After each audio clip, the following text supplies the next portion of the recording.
Bismillahirrahmanirrahim. Assalamu alaikum dear students. I am your biology tutor Malik Ayaz Mahmood. Welcome back to all of you by the Pak Garrison School Nankana Sahib in biology class. Here we are discussing about the nerve cell or neuron. This lecture is from chapter number 12, 10th standard biology book, and the lecture number 25. First of all, we recall our previous lecture that was about the coordinated action. Coordinated action के अंदर बेटा हमने 5 component discuss किए थे: stimuli, receptor, coordinator, effector और response. ये 5 के 5 जो कंपोनेंट है ये कोऑर्डिनेटेड एक्शन परफॉर्म करते हैं। ठीक है जी, इनको हमने एग्जाम्पल से इनकी वजाहत की थी। आज हमारा टॉपिक जो है वो न्यूरॉन्स के बारे में है। What is neuron? ठीक है, तो सबसे पहले हम न्यूरॉन्स को डिस्कस कर लेते हैं कि न्यूरॉन्स क्या होता है। बेटा न्यूरॉन्स जो हैं ये स्पेशल किस्म के सेल्स होते हैं जो हमारी बॉडी में नर्व्स बनाते हैं। क्या बनाते हैं जी? नर्व्स। मैंने पिछले लेक्चर में आपको बताया था कि जो हमारा नर्वस सिस्टम है उसके 3 मेजर पार्ट्स होते हैं: ब्रेन, स्पाइनल कॉर्ड और नर्व। तो जो नर्व है ये न्यूरॉन्स बनाते हैं, यानी न्यूरॉन सेल हैं, और जो नर्व हैं वो समझे वायर हैं। ठीक है, तो जब न्यूरॉन्स जो हैं वो न्यूरॉन से मिलते जाते हैं तो नर्व बनती है। ठीक है, और वो नर्व हमारे पूरी बॉडी में फैले होते हैं।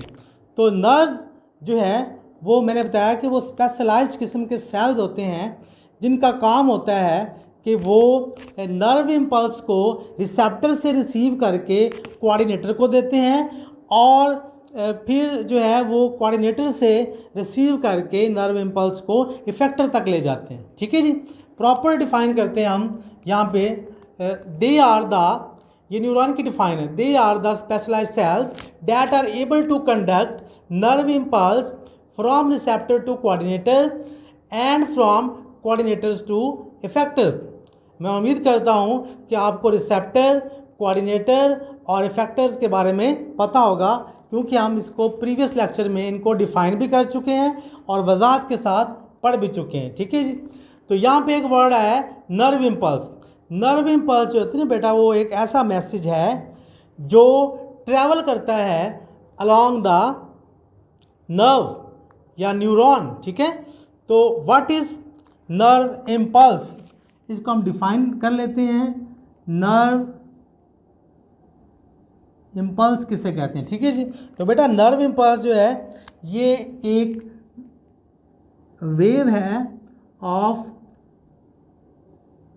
इलेक्ट्रोकेमिकल चेंजेस की। ठीक है जी, इलेक्ट्रोकेमिकल चेंजेस की एक वेव है that travel along the length of neuron या नर्व।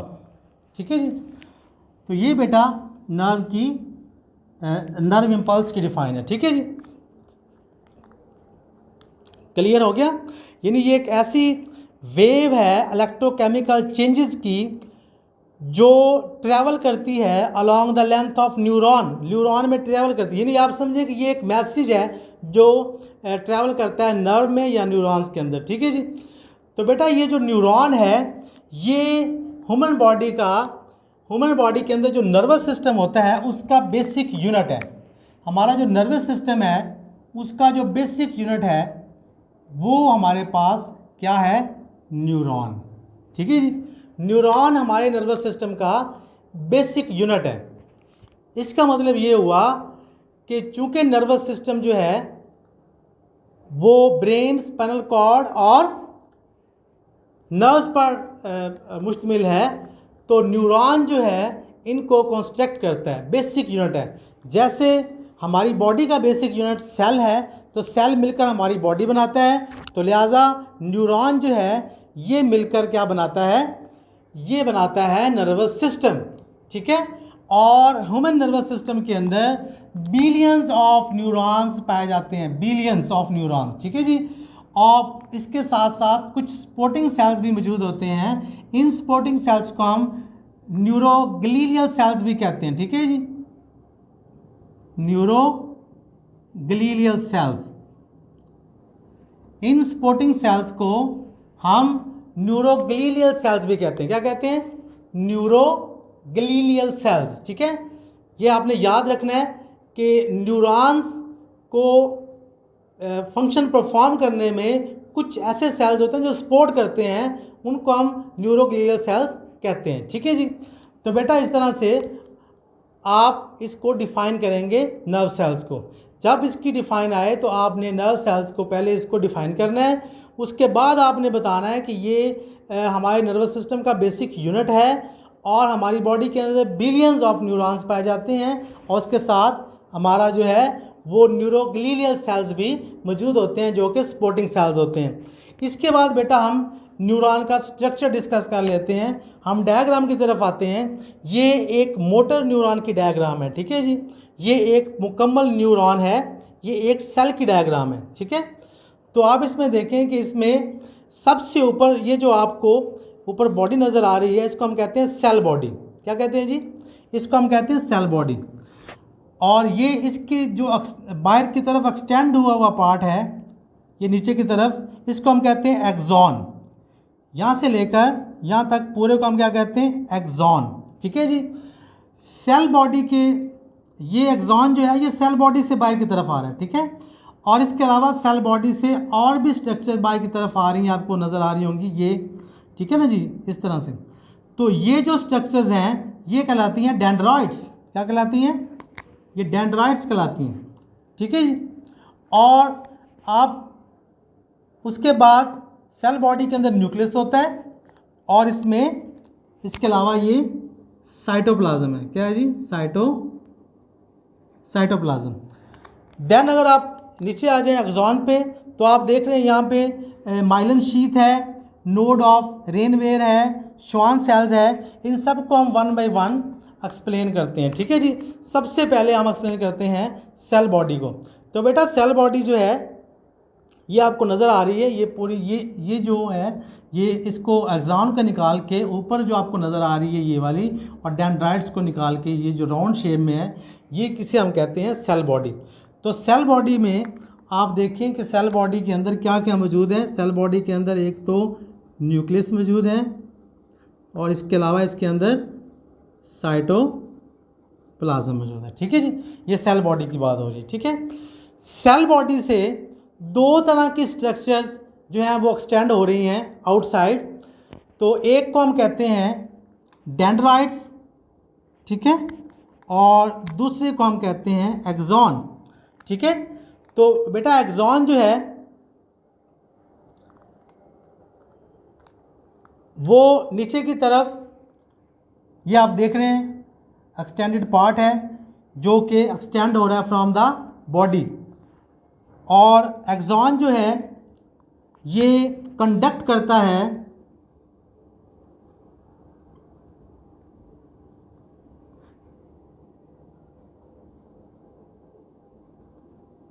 नर्व इम्पल्स को कंडक्ट करता है ये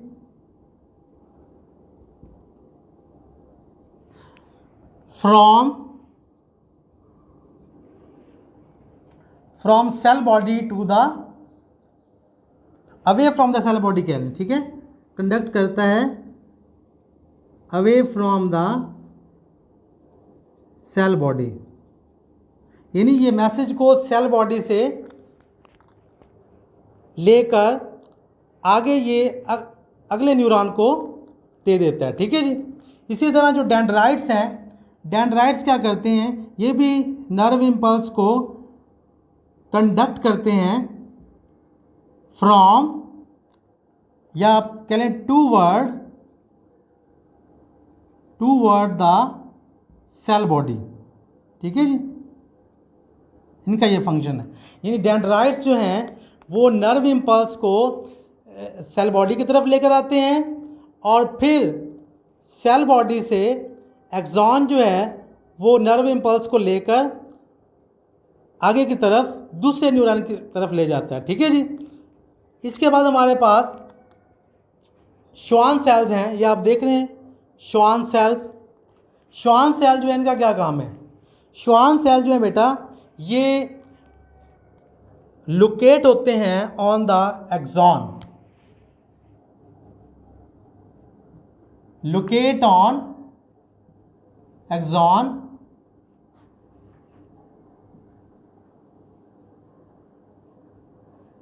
इक्वल इंटरवल। ठीक है जी।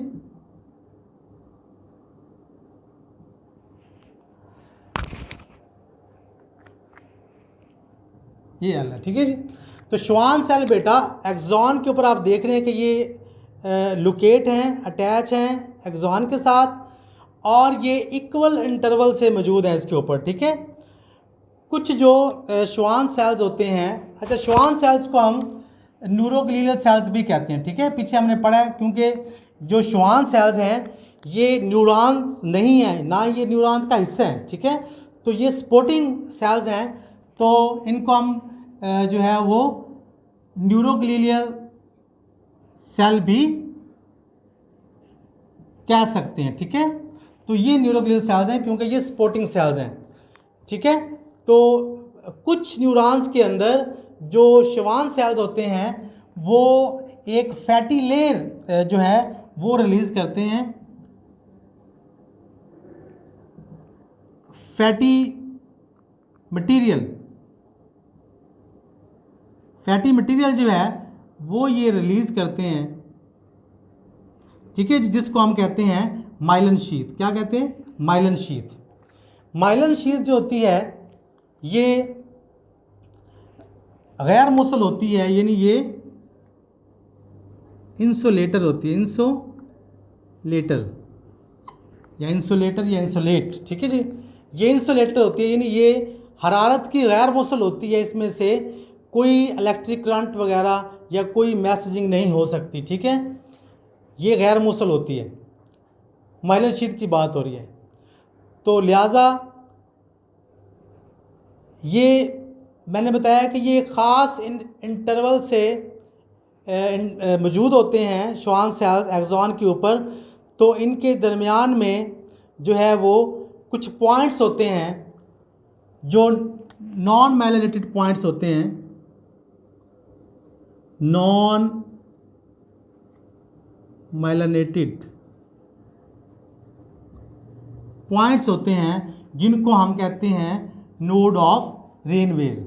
ठीक है जी, इनका काम ये होता है कि चूँकि मैंने बताया कि माइलिन शीथ जो है वो इंसुलेटर होती है हरारत का, हीट के, तो चूँकि हमारा जो नर्व इम्पल्स है वो इलेक्ट्रोकेमिकल वेव्स होती हैं, तो वो इससे गुजर नहीं पाएंगी। ठीक है, माइलिन शीथ से।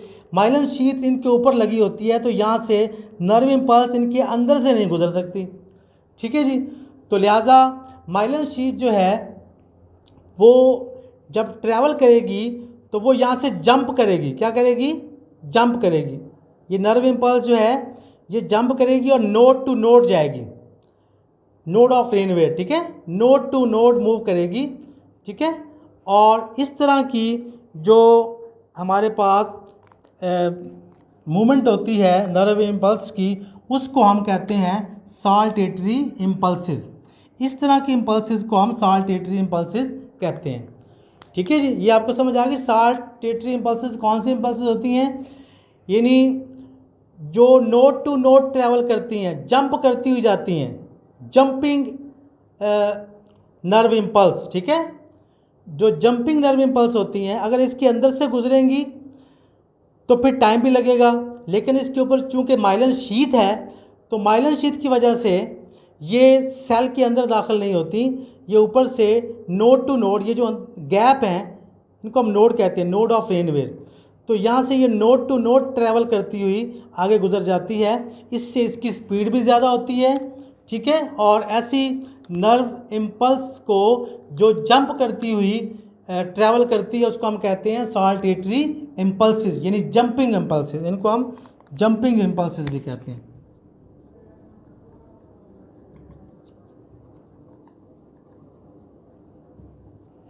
ठीक है जी, तो इस तरह से ये हमारा आज का टॉपिक है, ठीक है जी।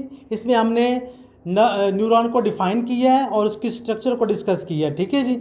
इसके सारे पार्ट्स हमने डिस्कस किए हैं और लास्ट पे हम देख लेते हैं कि इसमें जो इम्पोर्टेंट क्वेश्चन है वो इम्पोर्टेंट शॉर्ट क्वेश्चन जो हैं वो कौन से हैं, ठीक है। एक तो बेटा ये लॉन्ग में आएगा आपको, ये एक लॉन्ग क्वेश्चन है, neuron very very important long question है, ठीक है जी। इसके अलावा जिसमें से शॉर्ट पूछे जा सकते हैं, न्यूरॉन की डिफ़ाइन पूछी जा सकती है, डेंड्राइट्स और एक्सॉन को डिफ़ाइन पूछा जा सकता है, व्हाट इज़ नोड ऑफ रेनवेयर ये आपसे पूछा जा सकता है, और साल्टेटरी इम्पल्सिस अहम शॉर्ट है, ये भी आपसे इस तरह से पूछा जा सकता है, ठीक है। ये आपके इम्पोर्टेंट शॉर्ट क्वेश्चन है। ये था आपका लेक्चर, उम्मीद है आप इसको अंडरस्टैंड कर गए होंगे। Thank you very much. अल्लाह हाफिज़।